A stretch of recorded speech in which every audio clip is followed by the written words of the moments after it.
Fool me once, shame on you. Fool me twice, you're dead to me. On the eve of what could be our most important Champions League match ever in this save, we've got drama brewing at Craven Cottage.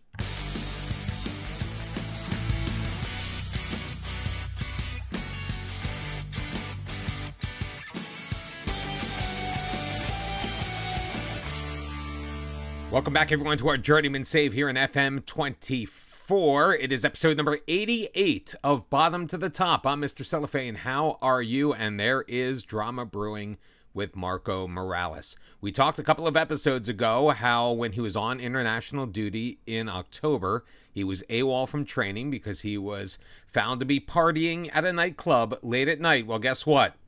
It happened again. So we announced our intention to him that we are going to sell him.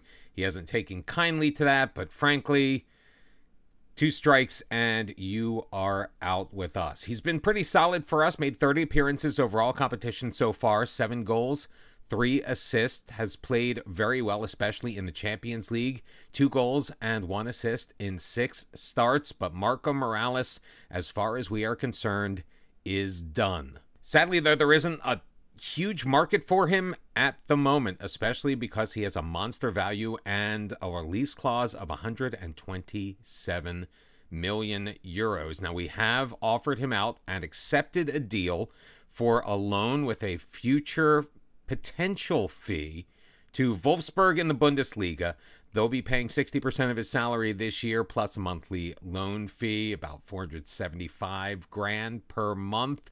All told, with an optional future fee of 107 million euros. Now, unfortunately, we would like to get him to move, and right now he's kind of digging his heels in. We're not sure if he'll be able to come to terms with Wolfsburg because he really wants to stay, and we really want him to go. So, immovable object, irresistible force, we'll see which one budges.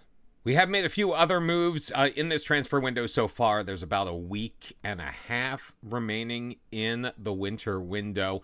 We did send Tony Soiree out on loan. The emergence of Nikolai Rumyantsev has kind of made Soiree a third option right now. Emmanuel Omega has also been playing incredibly well with now 8 goals on the season. I believe he is our second leading scorer right now in all competitions. So Tony Soiree, the 20-year-old Senegalese international, is going to be spending the remainder of the season on loan at Monaco.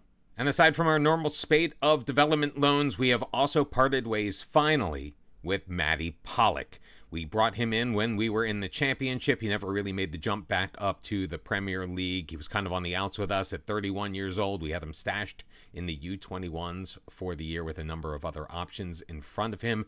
3.2 million, we did end up taking a loss, but he is now at Havre AC in France. This one isn't over the line yet, but we are working on a deal for Jair. We had a nice little bidding war. It started at 21 million between Las Palmas and PSV. Right now we are up to 30 million. And I think Jair is going to be out the door by the time the window is over. We paid 42 for him. Honestly, we overpaid. We were looking a couple of years ago for center back help. He was the best option available, and we really needed to bring somebody in. So, yeah, we're going to take a little bit of a loss, but Jair was our 5th choice, and it was time for him to go. Marvin Akahomen and Gnayem have been playing very well together, but Akahomen is starting to show us that maybe he is not really that elite level that we are looking for. So we are in talks right now to pick up 24-year-old French and Senegalese dual national, 32 international caps, 6 goals for Racine Sissoko. He is the best option out there. We are probably going to have to pay quite a bit of money for him as you look at that value. However, I think he's going to be worth it.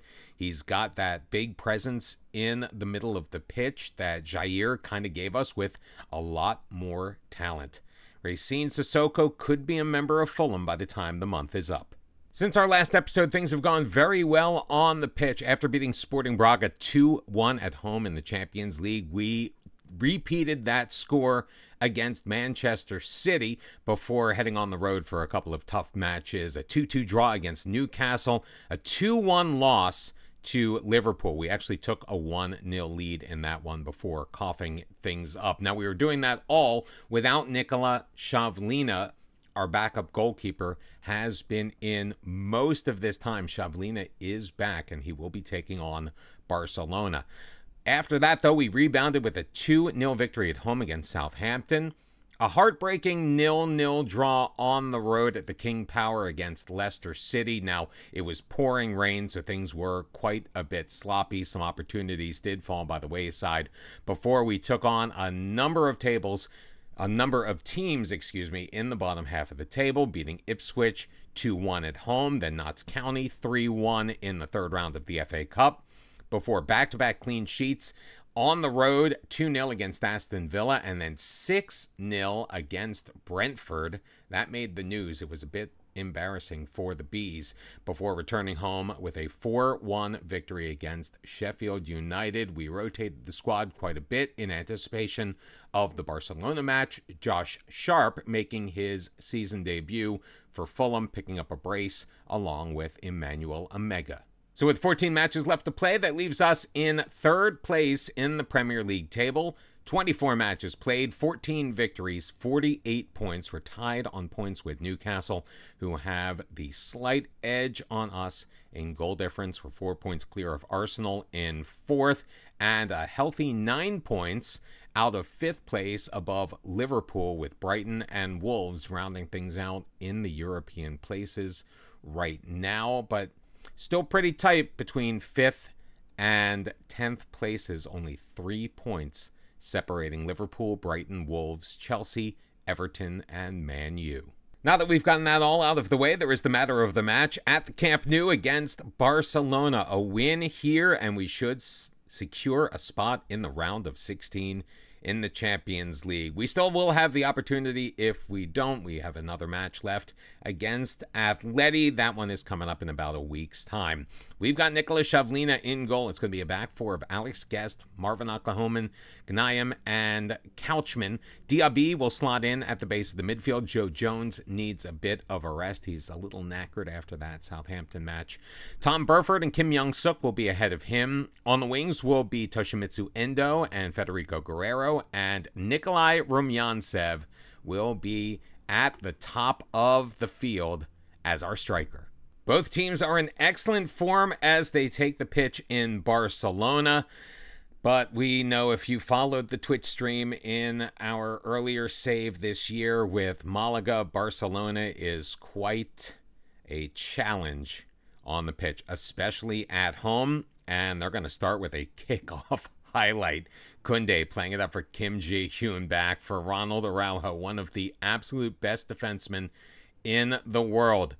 Koundé for Araujo. Played to Lamine Yamal, passes it to Gavi. Gavi moving forward, moving to his left. Knocked away. Lamine Yamal is able to get it, and he's going to send that one over. Hopefully that was the sum totality of the offensive output for Barcelona in this match. We are currently sitting in fourth place on the table, 2 behind on goal difference of PSG. A loss, though, and we could get overtaken by Celtic, Liverpool, Real Madrid, Juve, any number of teams sitting just outside the top 8. So a win is almost imperative, and we have the ball in the middle of the field. Marvin Oklahoman will play it to his right. He's got Gnayem there, looking for Kim Young-suk. It's intercepted by Pedri. Lamine Yamal up for Gavi. He's got a man in the middle. It's Victor Roque, and Roque with his 18th goal of the season past Shavlina, and it's 1-0 Barcelona. Terrible pass by Khaled Gnayem. He is better than that. We need to be better than that. And I'm afraid that this is going to be one of those situations where in Football Manager, and especially this year, when you take on a team that on paper is so much better than you are, they don't make the other team better. They make your team worse. They being the match engine, that is. Loose ball picked up by Kim Ji-hyun, and there you go. Tom Burford takes his man out, and the penalty has been called, and I think the floodgates may just be getting set to open. The penalty has been awarded. Tom Burford not in a good mood. Neither is his manager. And Vitor Roque with the chance to put Barcelona up 2-0, and he takes the opportunity. 19th goal on the season, second on the night, and 37 minutes and change into this match. It is Barcelona 2, Fulham none. Endo losing it to Lamine Yamal.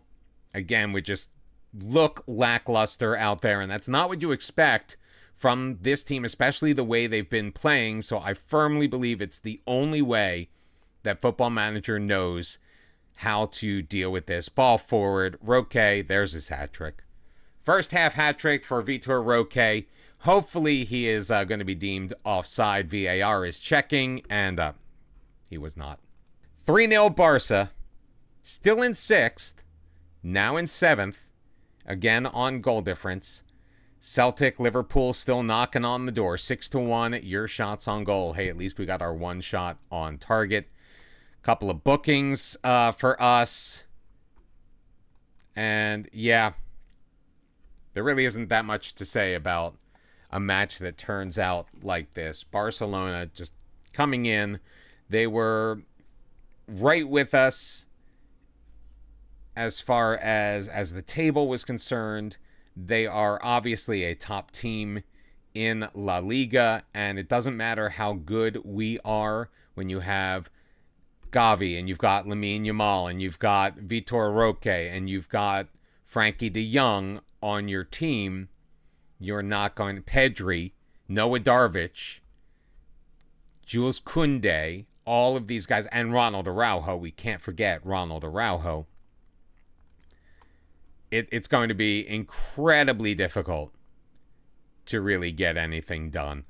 So we'll bring on Amari Kellyman. We'll bring in Mateo De Rocco, making his debut here in the Champions League. Josh Sharp will come in for Tom Burford. This is us throwing in the towel. Joe Jones in for Armand Diaby. And Marvin Akahomen will be replaced by Bichi Abu. 5 changes made with about 15 minutes left.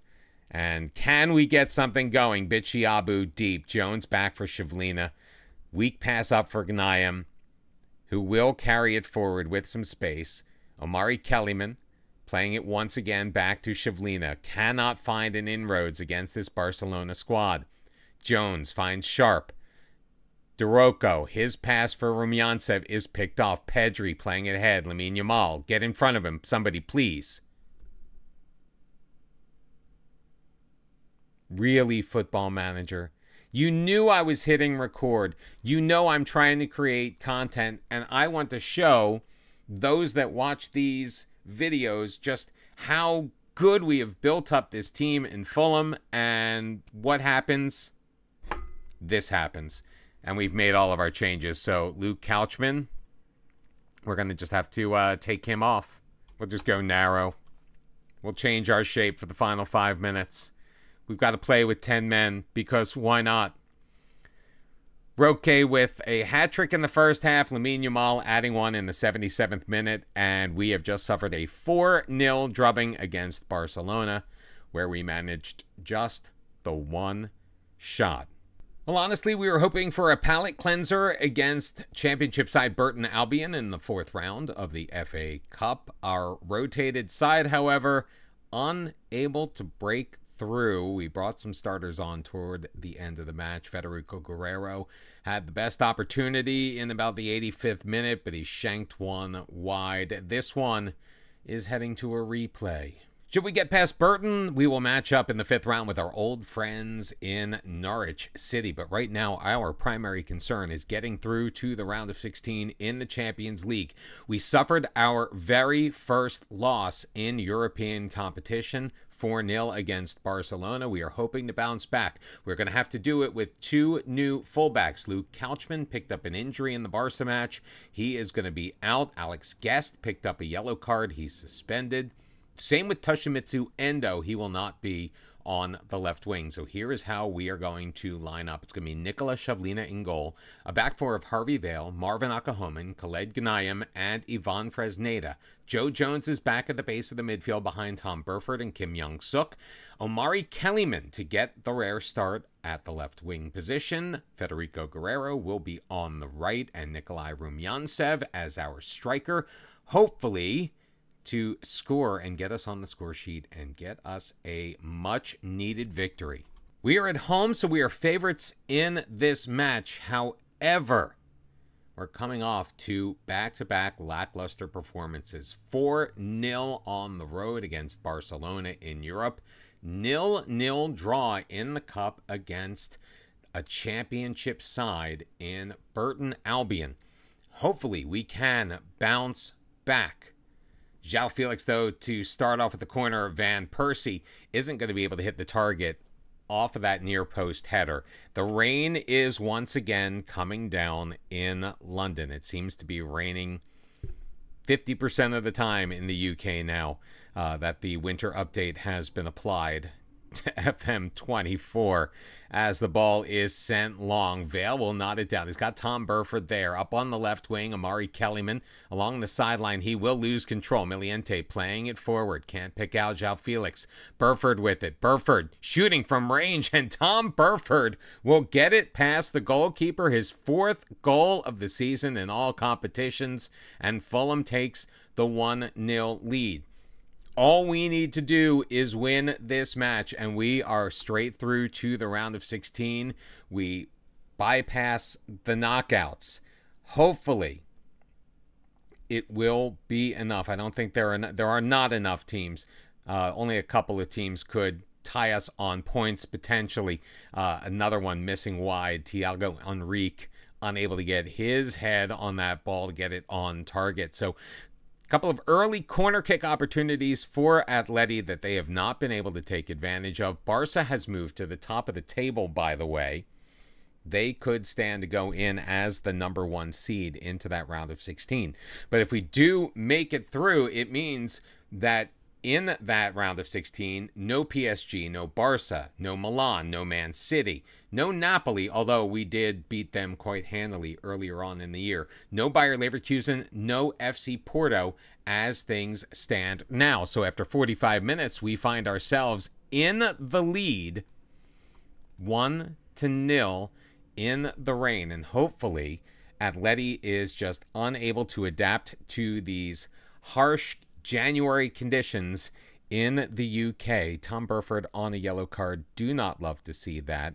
Otherwise, the team in general playing rather well. Harvey Vale, though, not having the greatest match. I don't have anyone I can replace him with, however. Final third throw-in for Atleti. Miliente sending it in back post. Van Persie hitting the post. Kim Young-suk will clatter that one out into touch and clear any danger. 16-7, your shots on goal. We are currently playing very, very well, but another chance deep in our zone. Che back for Eugenia. This one is going to clatter off of the post and in.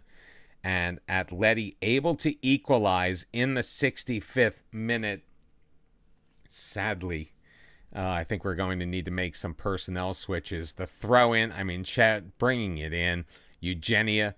Shavlina made a valiant effort, but unfortunately it was not to be. Let's see if Harvey Vale can return the favor. Marvin Akahomen, that's in. It's going to ricochet off of Joe Jones. They are saying he may have been offside, however.